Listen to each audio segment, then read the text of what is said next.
Hey, friends. My name's Kyle, and I'm coming to you from Jackson, Michigan, doing WordPress stuff. It's Sandhills Development. My name is Kyle. I think I just said that twice. Wow. Yeah, I remember my first time doing a show, and it's not today, but you would think it was. But it is my first time with Amy Masson on the program. So thanks for joining me, Amy. Thanks for having me. Happy to be here. I'm really happy to have you, and I've been looking forward to our conversation. There's a lot I want to dig into, learn more about your business and background, the cool things you've been up to these days. So, before we do that, we're going to jump into our quick picks of the week. This is where each of us shares something that we think is just worthy of sharing, we've encountered recently.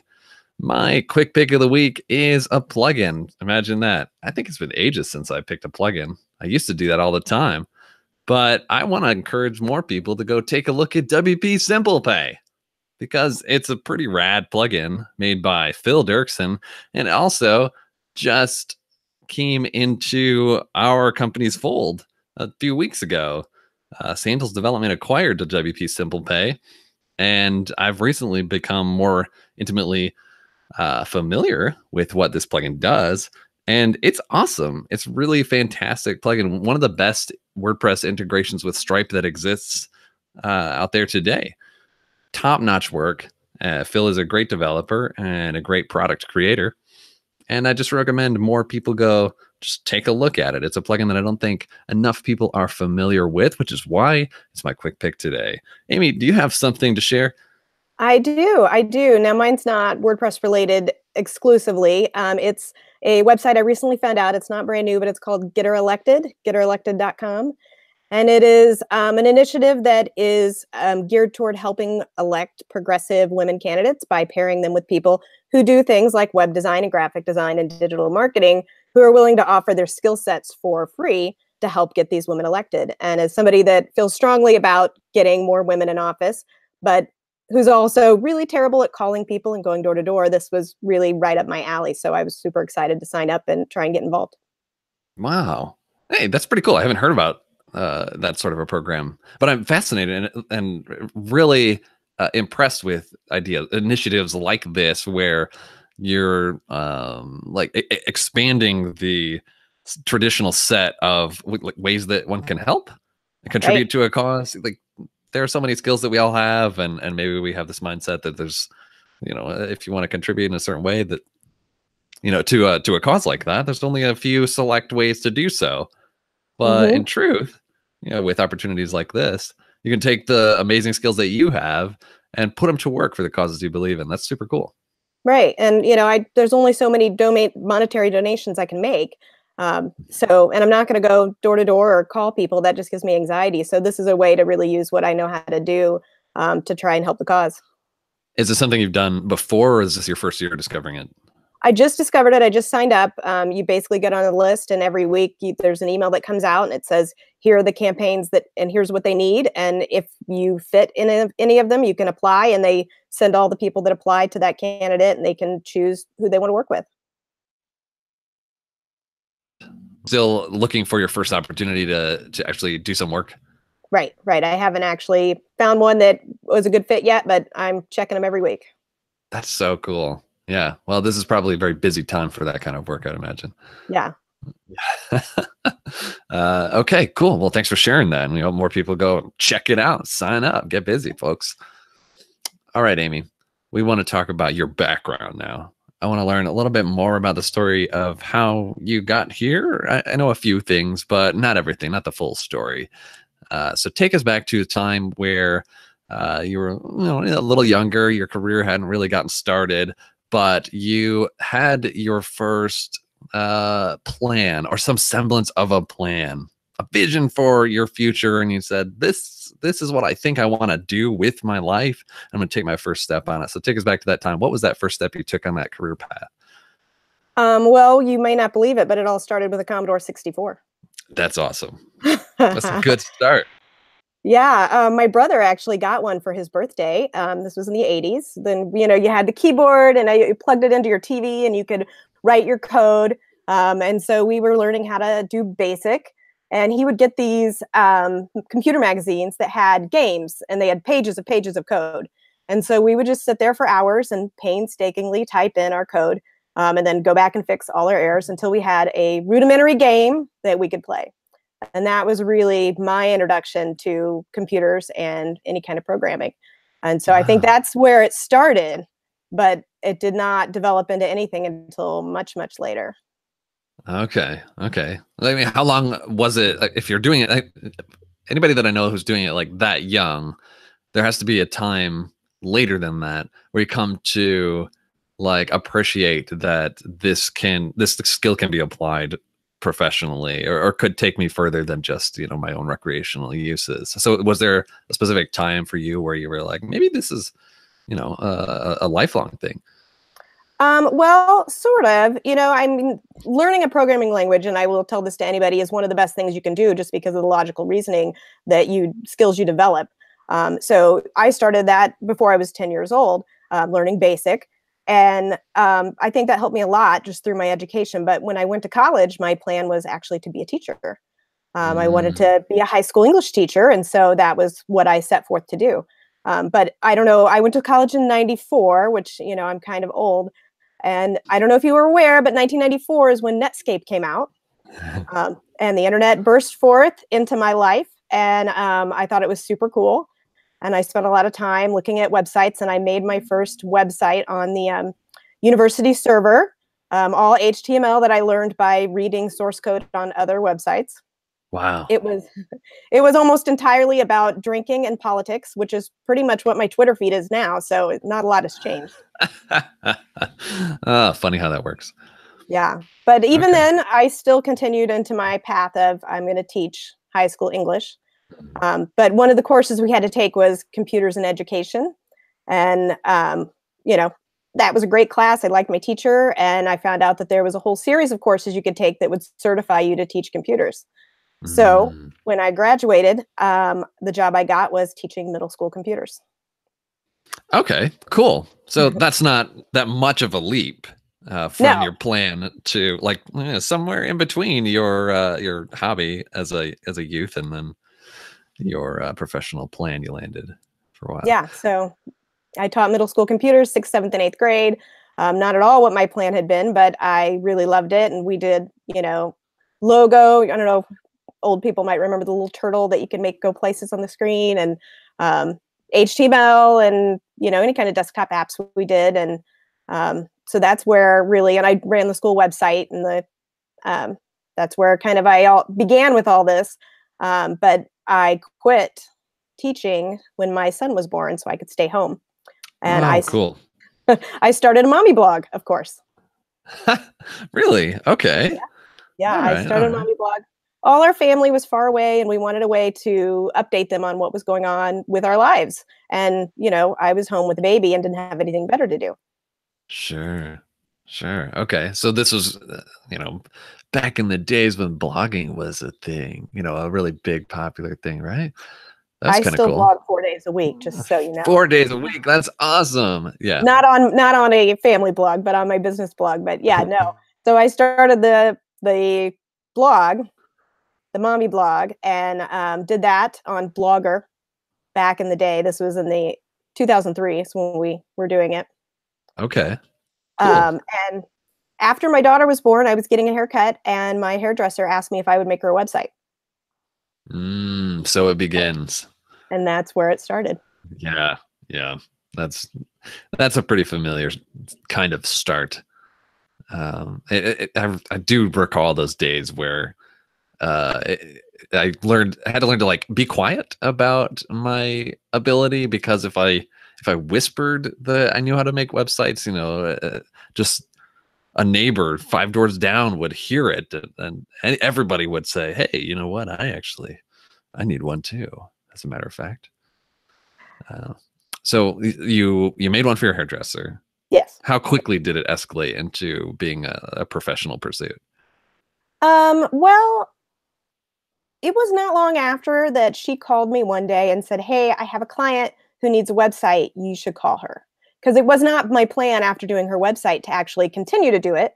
I just did it for fun.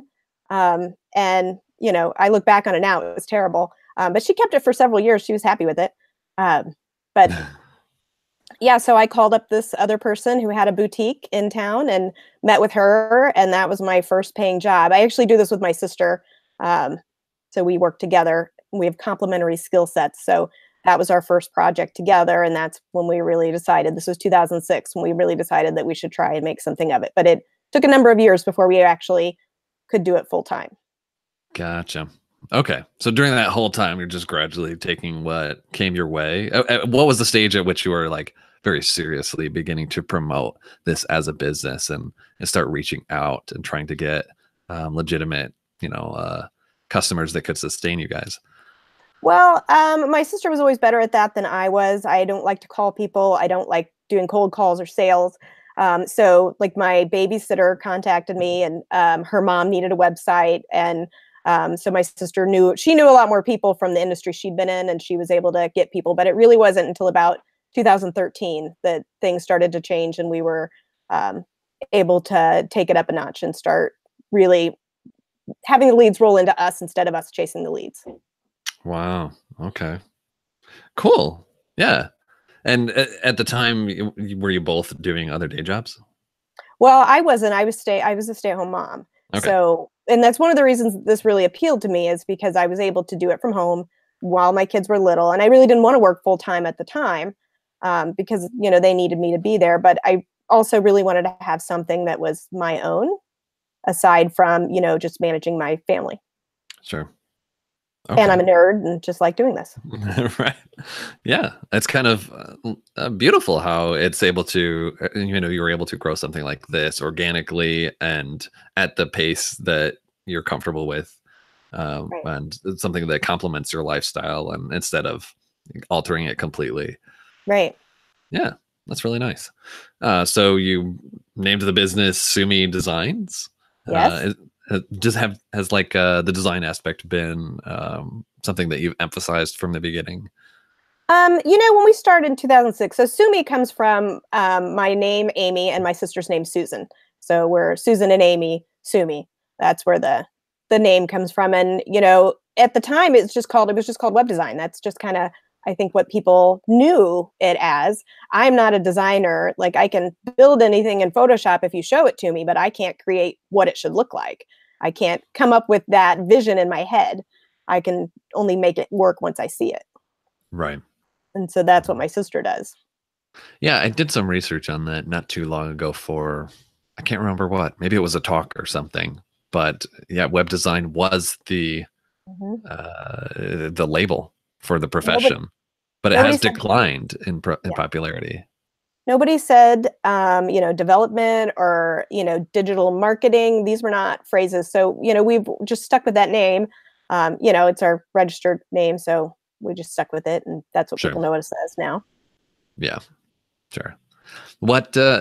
How has the business evolved into anything like that the two of you specialize in, or the type of projects that you really have grown to be most attracted to or excelling at the best?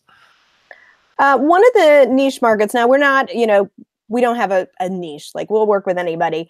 But one of the things we do the most are working with writers, freelance writers, novelists, journalists. Somehow we've gotten this reputation among writers. And I wish, I need to go back and just look through all of my clients and see where it started. But they all talk amongst each other. They have forums that they share stuff in, and that has really become a great outlet for us. And it's really great to work with writers because they always have such great content and you never have to wait for it. That never had crossed my mind. Yeah, no, it's great. And so it's great to work with them. And we've gotten to where we know exactly, depending on what they're writing, whether it's books or whether they're doing journalism or whether they're freelance, content marketers, we kind of know exactly what their audience is looking for. So we're able to develop a site that really meets their needs. Well, I like the sound of that. I know from experience how easy it is to accidentally develop a niche for your business like this, because you get certain clients in an industry and suddenly your portfolio begins to reflect the work in that industry, and maybe you get referrals for other people in that same industry, and before you know it, a significant chunk of your portfolio is all very similar types of clients. And there were many times in our business where we were like, well, should we like more aggressively pursue this? But most of the time we were like, we're not particularly passionate about this niche. We just happened upon it accidentally. And the prospect of like really doubling down on this vertical was not really exciting. But it sounds like Writers could be a pretty good one that might actually be worth pursuing. I really enjoy working with writers, but I really wouldn't want to narrow my focus so much because I learned so much from working with so many different people and just about different everything I'm working on. Sometimes there are things I've never even heard of before. And so I feel like it's not just giving me work, but it's expanding my general knowledge, which I really like.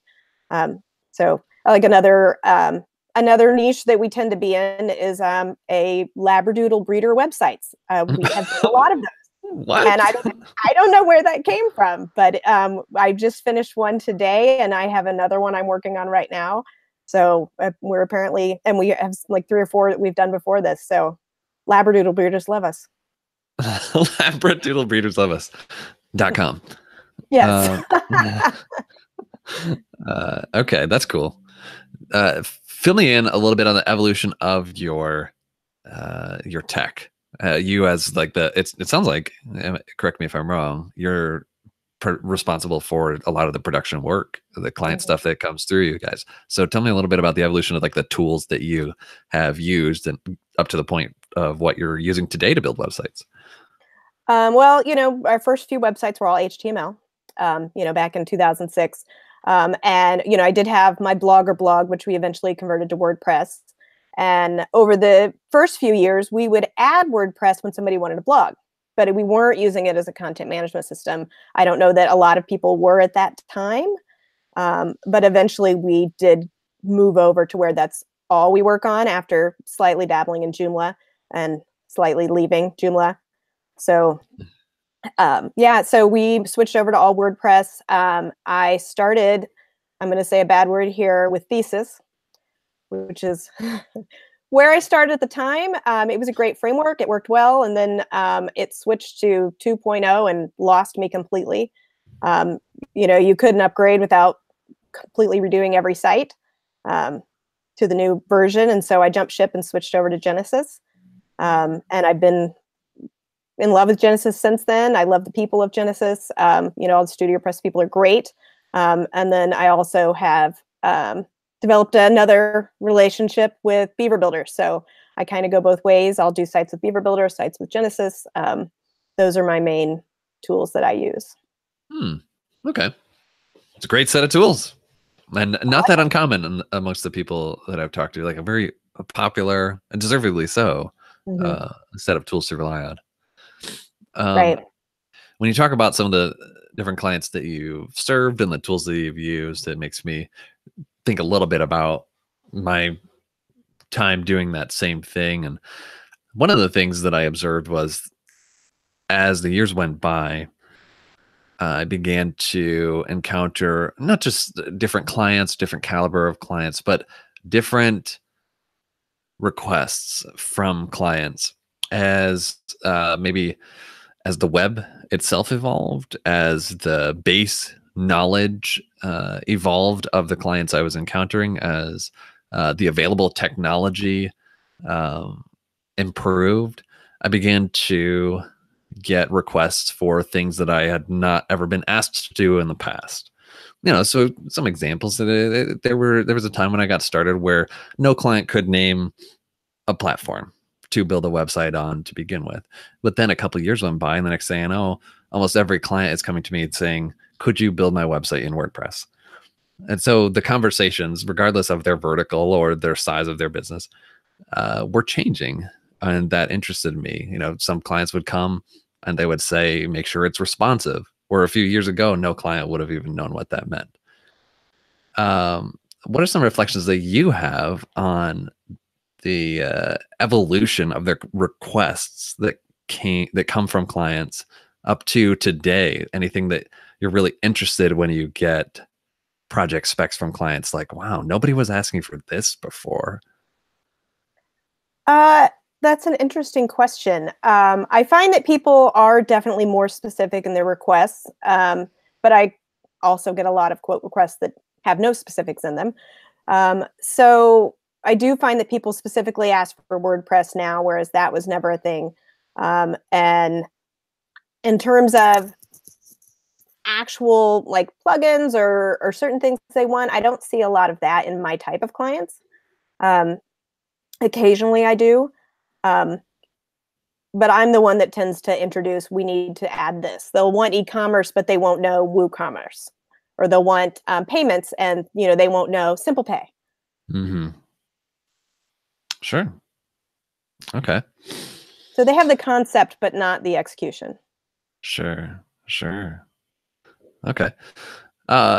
Has the size of the business that you work with changed over the years very much? Oh, yeah. Yeah. I think, when we started, we were very, very small. We were, not charging very much at all, which, this is 2006. I don't know what was normal, but we weren't charging a lot. And of course, we didn't know what we were doing, really. We didn't know how to run a business. I had my self-taught HTML skills, and that was pretty much it. My sister was a graphic designer, but it's not what she went to college for. It was, self-taught for her too. So, so we were working with, my babysitter's mom and my hairdresser and a little boutique owner. And so it's gone, over the years to where we're working with a lot of bigger business, bigger names, bigger projects than we've ever done before. Do you have a story of your most infamous nightmare client project from the past? The one that was anything but funny at the time, but now the both of you maybe look back and chuckle about. Well, the nightmare client is, I don't even think we still laugh about it now. I don't think we laugh about it now. So no, we've had, over 12 years, we've had a lot of clients. And, I try very hard when I'm working with clients to understand that they don't know what I do and they don't know what's involved. And so to try to answer all of their questions with that in mind. So I don't ever want to get irritated with them when they ask questions because they just don't understand the technology part of it. But then, you have people that are just downright awful, and it's really hard to come back to that and not be awful too. Sure. I get that. Okay. Did you ever have any really painful lessons learned from client projects that went bad? Like anything that made you fundamentally change something about how you do it in the future? I mean, my contract with clients is pretty much all drawn from my past experiences.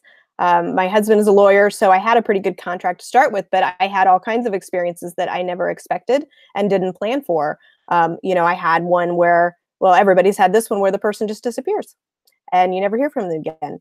And now we actually, in our project management system, we have a page just for disappeared people. And so now, we have that in our contract. What happens if they disappear and we don't hear from them anymore? Gotcha.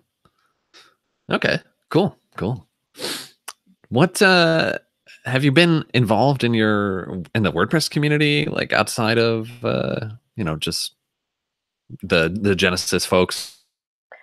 Yeah, I do try to go to WordCamps whenever I can. I live in Indiana, and we do not hold WordCamps here, apparently. So it does make it a little harder to get to them. And there is no WordPress meetup in my town. There is an open source community, which is great, but it's not WordPress specific. And a lot of the people there are not WordPress people, although they are all my friends. So that's nice. But there's not really a WordPress specific community here. So, I go to WordCamp US every year, and I've been to a number of different WordCamps. And that's really what jump-started our business back in 2013, was going to the first WordCamp, because from 2006 to 2013, we were very isolated and we didn't talk to anybody else in the community at all. 2013, you said? Mm-hmm. Which camp was that? That was Las Vegas. Las Vegas. Wow. Okay. Well, I just happened to see on Twitter, one of my local nerd friends who does open source community. He was posting about going to some open source conference, and I was like, oh, I want to go to a conference. It never occurred to me to go to a conference. So I typed in WordPress conference, and the next one coming up was WordCamp Las Vegas. And I like Las Vegas in an unhealthy way. So it just seemed like putting my two, interests together was a great idea. So we flew out and went to that conference and had our minds blown. Blown. Wow. Well, fun. That's great. Yeah, no. 2013, that was the year that I went to my first WordCamp as well. Which one was that? That would have been Chicago, much closer, actually. Yeah. Yeah. Yeah. Okay. Cool. Cool. Okay. And so after that point, you maybe, I don't know, engaged people more in this industry? Yeah, I just didn't know, well, the imposter syndrome was a big part of my life. So I didn't really believe that what I did had value or that I really knew what I was doing, or, I thought I was going to be seen for a fraud. And so I walked into that conference and sat in the back in a corner and didn't talk to anybody. And when other people started talking, I realized that, I knew more than some of them, and I'd been doing things longer than them, and I knew things they didn't know. And maybe I wasn't an imposter. So I walked away, and then, just the sessions provided so many things, since I'd never been to one before, so many things I'd never even considered that I was able to take home and implement in my business that really changed everything for us. Mhm. Yeah. How well do you think you've done at overcoming imposter syndrome? I have good days and bad days. Yeah. I feel like what I do very well, and I feel confident in that. But then, you get in these chats or talks, and, people start talking things that are over my head. I don't do JavaScript. I never have. So, I do get lost, and I'm like, well, maybe I don't know what I'm doing. But I do know how to hire people that know JavaScript. So that works out. Okay. So it sounds like you've overcome it and enough that it isn't detrimental. It doesn't hurt your productivity or your business or your sense of self-worth while you do this professionally at all. No, that I'm much better with that, but I feel very uncomfortable speaking. I gave a talk at Kent, and it went over well, but I just feel like I maybe am not the right person. I don't feel confident enough in my abilities to think that I should be telling other people how to run their business. Wow. Did we meet in person at Kent? Yeah, and Columbus. Oh, right. Okay. Sorry for forgetting which I'm event. very forgettable. Yeah. This happens all the No, time. no, it's I do attend a lot of word camps, so like remembering like which one, and also I've been to 5 consecutive years in Northeast Ohio and Columbus and Dayton and Chicago and everything in Michigan. And it's hard to keep them straight after a few years. Yeah. Yeah. But the imposter syndrome topic does interest me a lot. Just how each of us, especially those of us invested in maybe creative professions, find an appreciation for what we're able to create. So, would you say that you're proud of the work that you produce very consistently? Yeah, I think so. Well, that is really great. Have you always, you know, uh, been like been able to feel pride and take pride in the work that you do? I think it's been an evolution. I look back at the stuff we did. That's actually in my WordCamp Kent talk.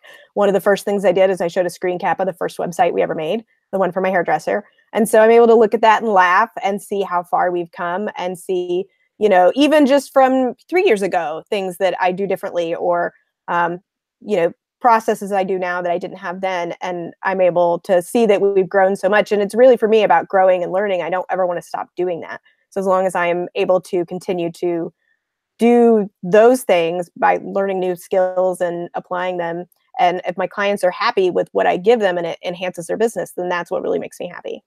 Hmm. Sure. Okay. Well, that seems like a great attitude to have. You seem to just have this very well adjusted view and approach things very practically. I think No, that's cool.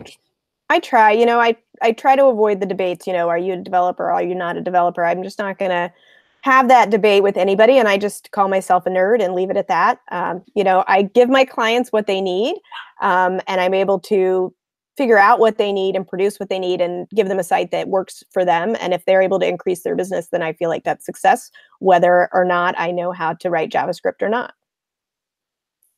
What about what you and your sister have done with this business are you most proud of?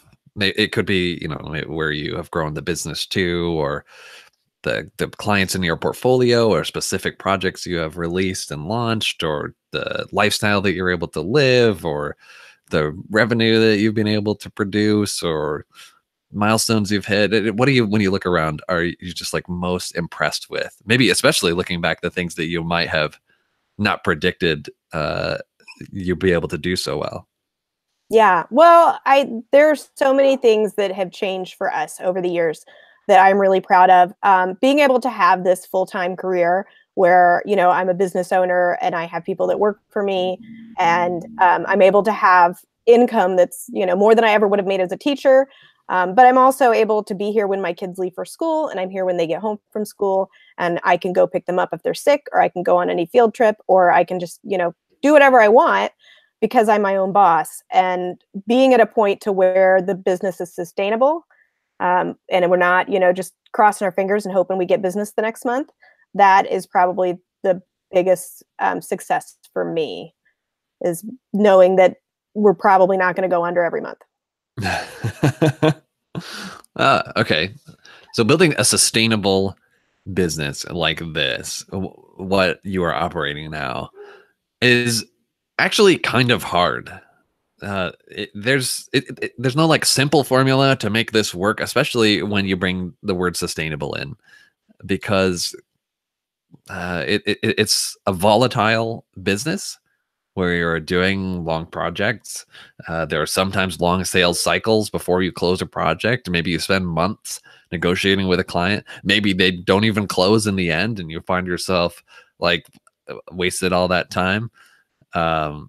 And so you ride this roller coaster up and down, and creating a sustainable business like that can be quite difficult.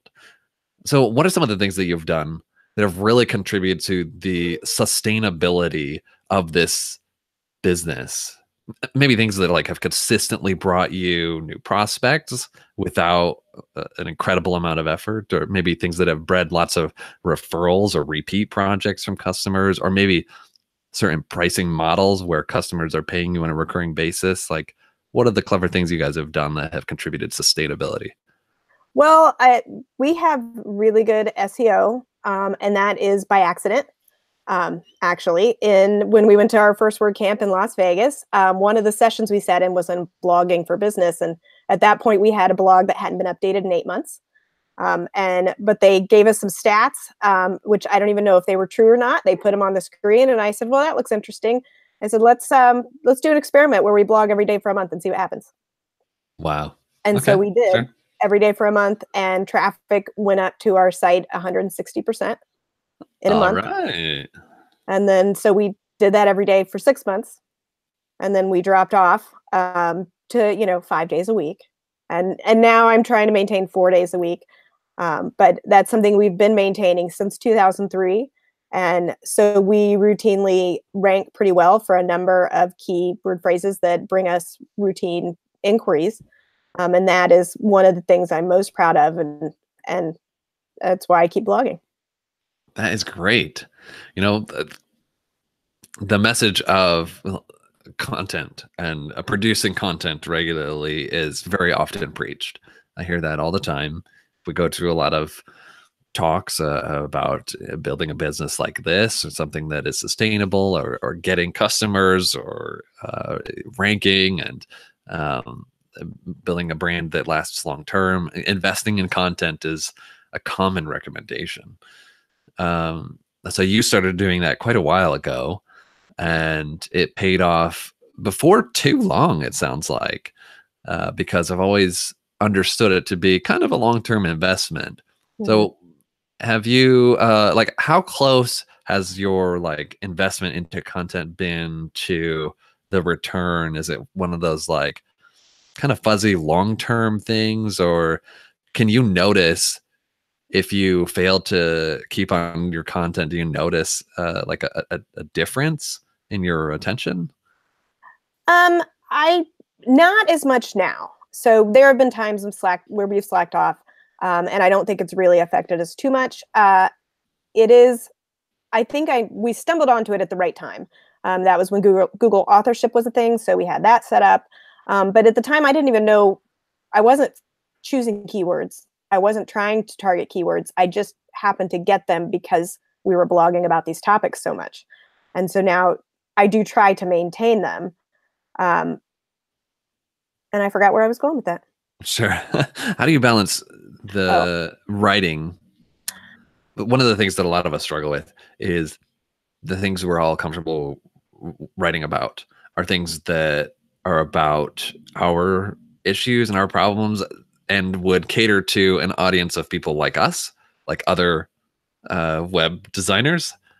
But that doesn't attract our clients so much. How do you figure out like producing content very regularly that actually appeals to your true target audience, not just your peers in the industry? well, I find one of my best tricks is to go through my sent mail and just look at the questions I've answered for my clients. They have a lot of questions, and all the questions they have are questions that other people will have, and so I can use those to create new content on my site that appeals to exactly my clients. So that's one of my tricks for finding new content.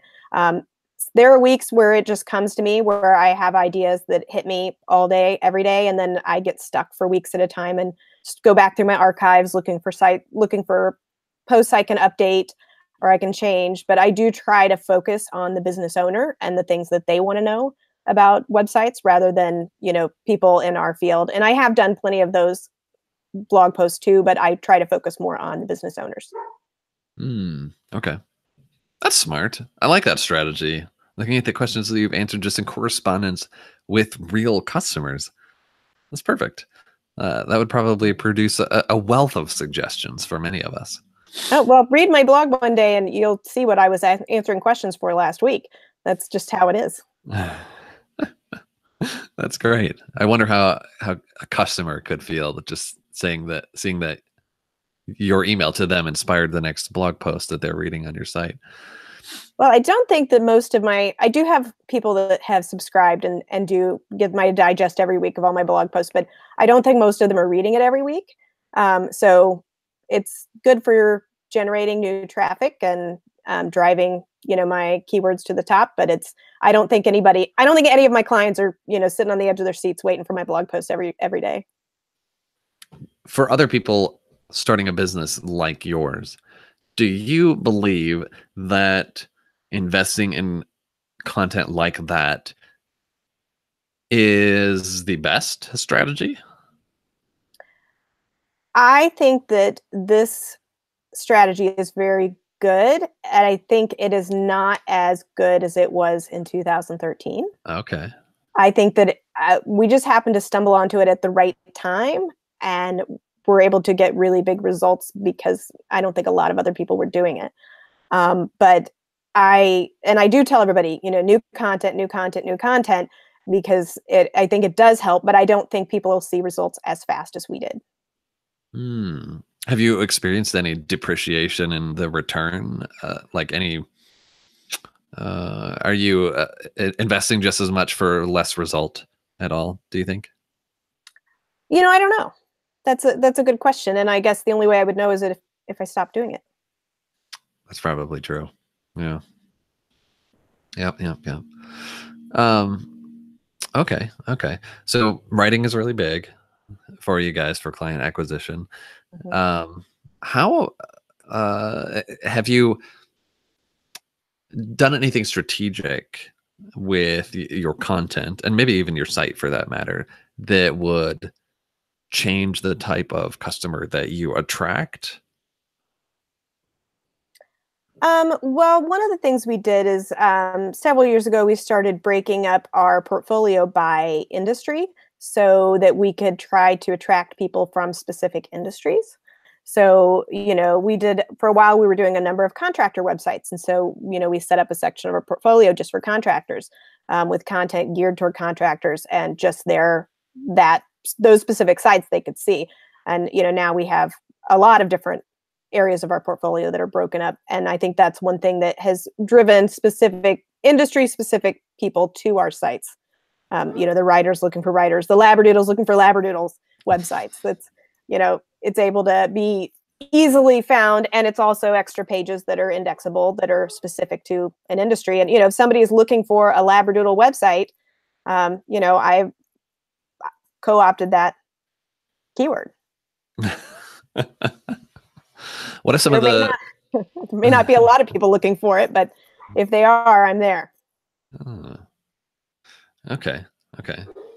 I wonder if there are profiles of clients or maybe specific requests or services that maybe clients come asking for, things that you would see as potential red flags from experience that maybe you have talked about and said, we really don't want any more of these in the future. We've got to weed these out. We got to say no to this industry or this type of service or this type of client. Any of that? We kind of come and go with that. For a while, I didn't want to work on architect sites. And architects' brains just work a little differently than I think the average user. And so it was a struggle for me to communicate with a lot of the architects. Although, interestingly, my sister, who's a graphic designer, was able to she was simpatico with the architects. So she gets it, but I didn't. But we've kind of come back around on that and are more open to it. But that was, I think, one of the main ones that we kind of stopped working with for a while. Sure. What are some of the things that you'd like to do personally outside of work? Well, I'm a runner, so I do like to run because it burns off the crazy. I'm not very good at it. I'm not fast, but I start and I get to the finish. So I've done the Chicago Marathon twice, and wow, a lot of half marathons that I've lost count. So it just keeps me going and keeps me from killing everybody. So I like that. I really like Harry Potter. I don't know if you can tell by my mural. I thought that's what it was. That looks like Hogwarts. Yeah. This is my basement. So this is where the kids hang out. And I have a good friend that's an artist. So she came over and painted this for us. Wow. That's super cool. Oh man, I need to get somebody to do that. We just moved into this office. I haven't spruced it up. I've just got plain walls. Well, this isn't my office. I'm hiding from the family, but it is Sure. super fun, and I will never paint over it. It's awesome. That's really cool. Okay. So you participate in lots of runs. Do you do that with anyone else? Yeah, I kind of have a group that we run together. We did the Chicago Marathon together twice. And other friends that just want to go out for a run. So yeah, that's I didn't used to. I started running 10, 11 years ago, and I ran by myself, but now it's a lot more fun to have people to talk to. Oh yeah, I can imagine. Yeah, it seems like it would be so much easier to get into those kinds of pastimes if I had somebody to do them with, I suppose. There's a lot more accountability to get up and get on the road if somebody's waiting outside for you. Yeah. I've been thinking a lot about that lately too. Improving that in some of the areas where just things are falling through, not getting done to my satisfaction. And I don't know. Have you ever learned things about that or deliberately implemented new accountability measures with any success, with professionally or personally? Yeah, some of the things I find that tend to fall off are things that I think I'm going to do when I have time. I'm going to, put that on my schedule for, whenever I have a free moment, and nobody ever has a free moment. So I started writing things into a calendar. So I get my Google Calendar. Everything's in the Google Calendar. It's not in the Google Calendar. It doesn't exist to me. And, that's why I'm able to maintain blogging every day, is because every day on my schedule at 8 o'clock, it says to write a blog post. And so that's what I do. And if I didn't plan for it and force myself to sit down and do it, it would be something that just fell by the wayside and wouldn't get done. Mm, gotcha. Oh, that seems practical. Why Google not? rules my life. Yeah. At the same time, it sounds like you're very self-driven and accountable. The consequences are only felt experienced by you, or there's no one else in the equation, and that's worked fine for you for years. Well, if I don't get my work done, I don't get paid. So it's really important. If I'm not meeting my clients' needs, then they're not referring people to me. If I'm not finishing their projects, then they're not paying for it. So, I'm accountable to myself, and to my team. If we're not producing, then everybody's salary goes down. So that is driving me.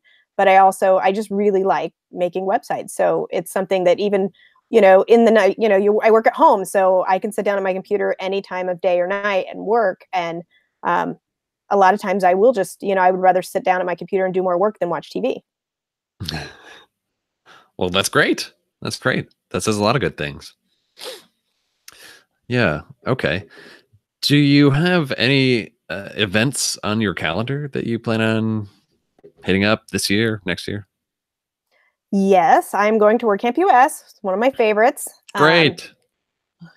Tara Clays and I are trying to plan a State of the Word watching party. We did that last year, kind of happenstance. We were planning a Genesis meetup, and we decided we didn't want to stay for the State of the Word, but we wanted to see the State of the Word. So we, had a little meetup where we live streamed the State of the Word. So I think we're going to do that again, and that was really fun.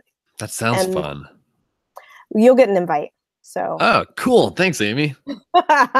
so you can come. Yeah, I'm going to bring, but since we didn't plan ahead for it last time, we just had laptops open, but I'm going to bring my projector because I'm driving distance. So I can tote along things we might want to use. And I'm also going to YostCon in February, and I'm really excited about that. Wow. Okay.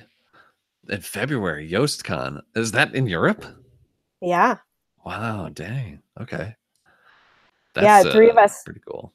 3 of us from the team are going, so I'm really excited about it. Yeah. Oh, I forgot to ask. I didn't ask anything about the team, and I was curious in learning a little bit more about the makeup of the Sumy Designs team besides you and Susan. Yeah, so my sister and I are the owners, and the primary people in charge. She does the graphic design, and I build the websites. But we do, over the years, I've brought in a number of people to work with us. I have somebody that does digital marketing. So if anybody needs Google ads, Bing ads, Facebook ads, Twitter ads, I have somebody that is dedicated to doing just that, and she runs a lot of campaigns for our clients. I also have somebody that is an assistant that does a lot of website maintenance for my clients that just need go add this blog post, go upload this picture, or a lot of different kinds of maintenance that she does, as well as SEO. And then I have an extended team that I call on kind of on an as needed, that include a copywriter and a more advanced developer and systems administrator. So I've got all kinds of people I can turn to for help, which I've been able to build through the WordPress community. That's great. Yeah, a powerful network is something that when I was in the early stages, I didn't appreciate how powerful it would be until I had it. And then just couldn't imagine going back to doing this full-time professionally without it.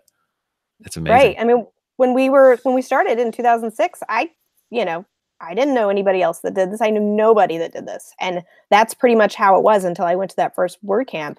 And I'm so lucky and so grateful that I stumbled into WordPress and not some other CMS, because the people that I have encountered and become, and not just like colleagues, but I've become friends with through this have really enhanced my life.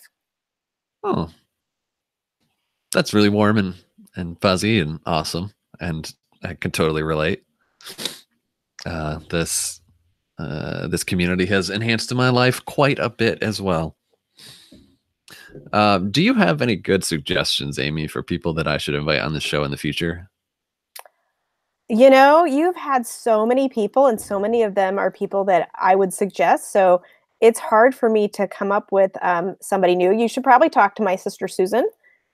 would be a good one. And it would be interesting because she is graphic design. And although, she knows WordPress, but not like building a website WordPress. Like, Mhm. so it might be an interesting talk to talk to somebody on the other side. I I'm don't know if you've sure. done that before. Yeah. Um, so that might be Mhm. somebody to suggest. Anybody in the Business WordPress Slack group? They're all great. I really like that Slack group, I gotta say. That's my favorite Slack group. Yeah, it's so nice. It has there's a good, I don't know, a little culture in there. And a lot of Anytime people are contributing. anytime I have a question and I can't figure something out, I had this one project that I just had one final thing to do, and I couldn't figure out what I was doing wrong. And I posted a link and I said, somebody tell me what I'm doing wrong. And in an hour, I had just messed up one line in CSS and, switched it around and had it functioning. Well, that's great. That's really I could have sweet. spent 2 days looking for that answer. Yeah. And for anybody just tuning in, the emphasis in the Slack group is certainly not on troubleshooting technical issues for each No, other, though that does happen and it's cool when it does. But there's a whole lot more that goes on, and it's a lot of great relationships, and it's really cool to just get insight from business insight or life insight from some of the people in there. Just really know their stuff. I really value their input. the business advice that I've been able to get and from people in there and just emotional support even has been wonderful. Yeah, yeah, yeah. It's been great, and gather that we'll be probably seeing some of each other in Nashville. Mhm. You were talking a little bit about that, but it's a lot of the people in this group have become quite the little community. We're the new cool kids. Yeah, the new cool kids. Cool. Yeah, that's for sure.